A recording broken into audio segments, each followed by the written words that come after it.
Welcome back. We're going to make pepper steak today. Now our basmati or jasmine rice or our rice dish has just gotten completed. We put it off to the side, had it rest for a bit while you were gone, and I put it in a bowl. And you can see very nice long grain rice, really good. I add a little bit of oil to it at the end just to keep it from sticking. Okay, and this is going to be a great accompaniment to our pepper steak today. All right, so we're going to put this off to the side. Well, now we're going to get started sauteing our pepper steak, but the first thing we need to do is we need to finish cutting our steak up. So while you were gone, I might have been taking a little bit of a break, more than I needed to. So we're going to continue to cut our pepper steak up, and we're going to get it started right in the pan.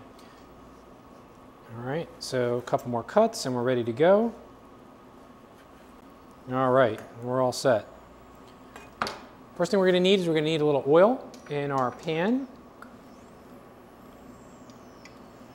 And we're going to saute our pepper steak up, give our pan a chance to heat up a bit. And once you can start to see some movement in your oil, you can almost start to see the heat permeating through the oil. And once you start to see that, then you're ready to put your meat into that. Okay, so we'll just see that. And you want to layer your steak so that they're kind of not sitting on each other. You want to try to spread it out enough so that you don't have lumps of steak not touching the surface of your pan.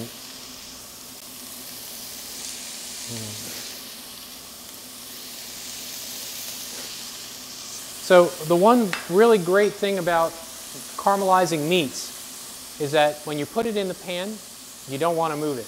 You want to leave it exactly where it is.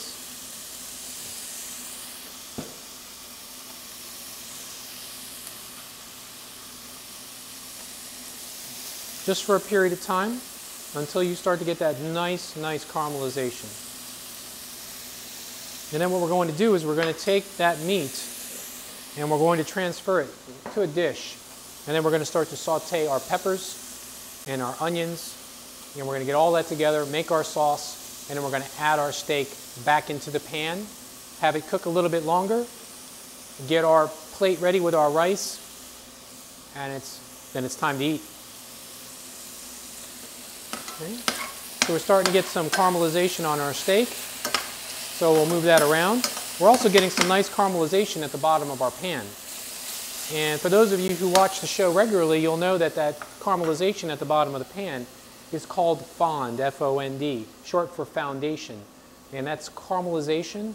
That's all those brown bits of goodness at the bottom of the pan that we don't want to lose. We want to keep that in this sauce and in this dish.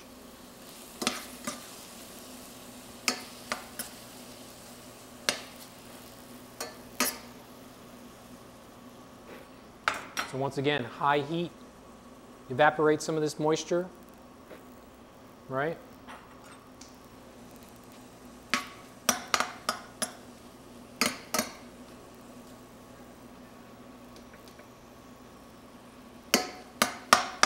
Nice and hot.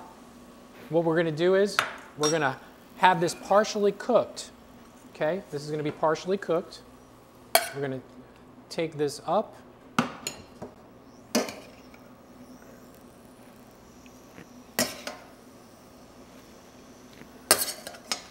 All right, and then we're going to return it back into the pan.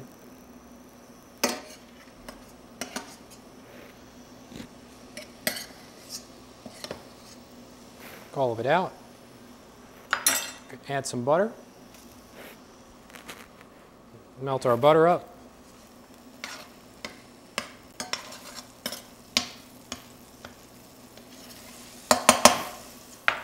And we're going to add all of our vegetables, peppers and onions.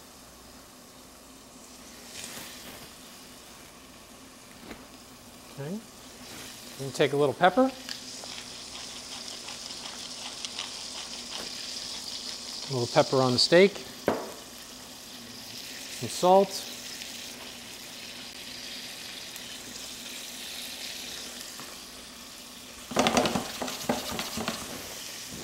cook this up.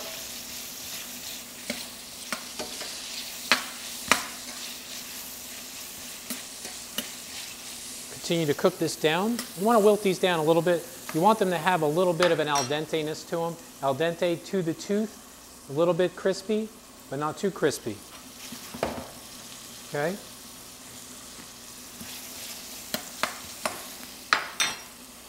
So we have our butter in here, and we're going to add a little bit of flour. A little bit of flour here.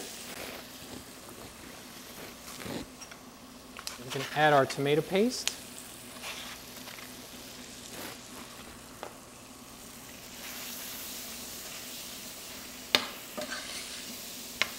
You want to caramelize that tomato paste a little bit too. And that flour is going to be used as a thickener, so we can thicken this sauce up.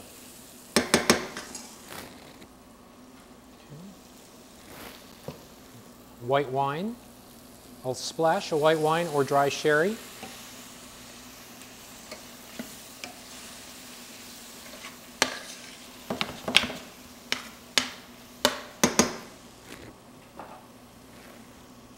And we're only going to need about 3/4 of a cup of chicken stock.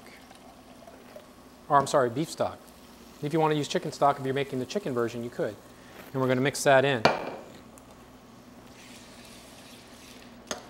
If the sauce is too thick for you, we can always add more chicken stock to it, or beef stock, or even just water if we have to. All right, the meat goes back in.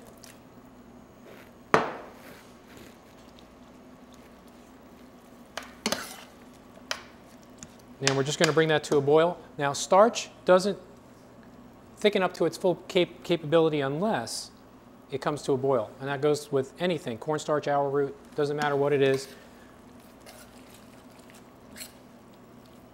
And we're going to heat this up, and we're going to plate up our meal here.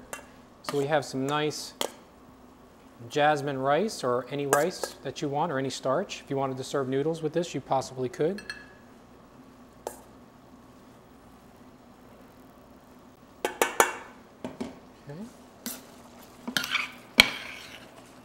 And we're going to take our pepper steak, and we'll plate up our pepper steak.